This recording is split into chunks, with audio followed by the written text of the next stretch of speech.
Some members of the media use their platforms to push their own personal bias and agenda to control exactly what people think. And this is extremely dangerous to our democracy.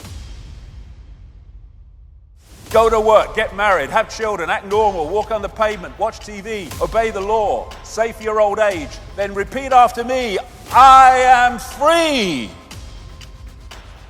Slavery, it works better when you don't tell them. It's all a mind game. William Casey, CIA director, will know when our disinformation program is complete when everything the American public believes is false. They don't call it television programming for nothing. What if all you ever knew was a lie?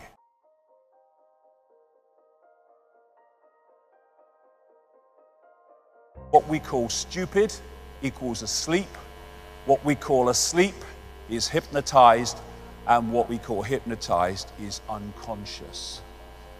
We have been systematically put into a state of unconsciousness so that we cannot see what we are part of and what we are experiencing, though that is changing and changing fast. Until you make the unconscious conscious, it will direct your life and you will call it fate. All the time, the subconscious, which we're not aware of, is dictating the behavior and responses of the conscious. And if we don't understand the unconscious, then the conscious will just be a pawn in a game. It doesn't understand. Go to work, get married, have children, act normal, walk on the pavement, watch TV, obey the law, save for your old age, then repeat after me, I am free. And we keep having to say we're free, and in America they keep having to tell the people they're free every 5 minutes because they might otherwise suss that they're not. Slavery was never abolished. It was only extended to include everyone. And yet people go so out of their way to convince themselves they're not in a state of slavery. First stage of disconnecting from slavery, realize you're in a state of slavery. Then you know what to disconnect from. Leonardo da Vinci, there are three classes of people: those who see when they are shown, those who do not see.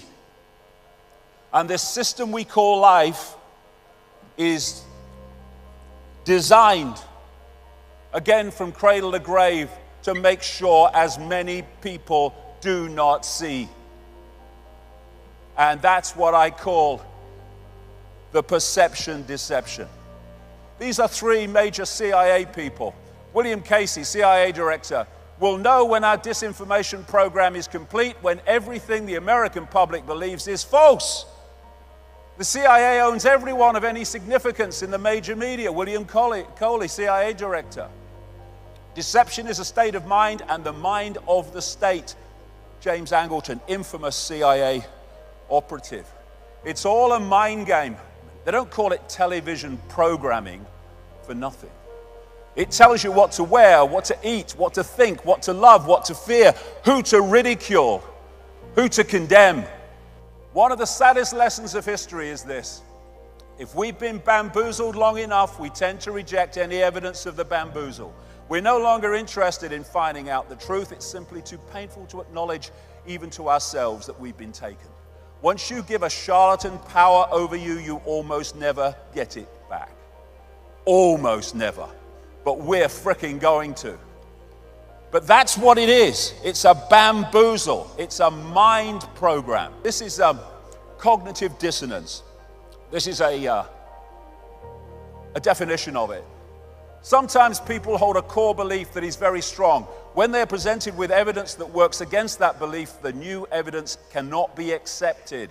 It would create a feeling that is extremely uncomfortable called cognitive dissonance. And because it is so important to protect the core belief, they will rationalize, ignore, and even deny anything that doesn't fit in with the core belief. Mark Twain, it's easier to fool people than to convince them they have been fooled. Why? Because they don't, understandably, want to realize they've been fooled, but it's a wonderful thing to realize you've been fooled. It's a great gift because from that point you will not be fooled any longer. It's a wonderful gift. This is another fundamental aspect of the bamboozle. It's called Stockholm Syndrome, a psychological phenomenon in which hostages express empathy and have positive feelings towards their captors, sometimes to the point of defending them. And this scene from the first Matrix movie captured the Stockholm Syndrome so perfectly. You have to understand, most of these people are not ready to be unplugged, and many of them are so inert, so hopelessly dependent on the system, that they will fight to protect it. And this great man, Giordano Bruno, it is proof of a base and low mind for one to wish to think with the masses or the majority, merely because the majority is the majority. Truth does not change because it is or is not believed by a majority of the people. When you find yourself on the side of the majority, it's time to pause and reflect. Why? Because history shows us that invariably the majority are always following a cul-de-sac or a dead end. Mahatma Gandhi, many people, especially ignorant people, want to punish you for speaking the truth, for being correct, for being you. Never apologize for being correct or being years ahead of your time. If you're right and you know it, speak your mind, speak your mind. Even if you are in a minority of one, the truth is still the truth. Birds born in a cage think flying is an illness. What you've been brought up with is your normal, however bloody mad it may be. What we're looking at is what I call bubble people. Bubble people. They live in a bubble of perception and reject anything outside of that perception. Thus, they stay in the bubble.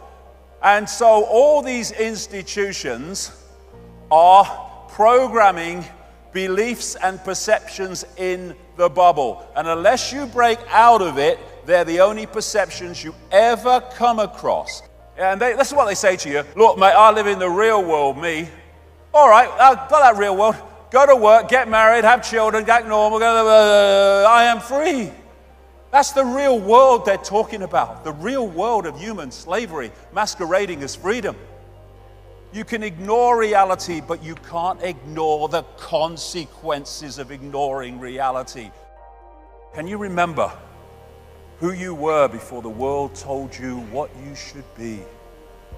Can any of us remember that? When we're born into a world and from day one we're told who we are, what we should do, what reality is, what we should aspire to, what we should oppose, all of it. Just a program. If you sense more, there is more. Yes. It's people get stuck in the mode of thinking. And when we feel something, what does it feel? You can say, well, it feels right. It shouldn't, but it does. This is the true self. This is the program self. We have the power to change anything. We have got into this situation by realizing or not realizing the power we have, by not realizing the true nature of who we are.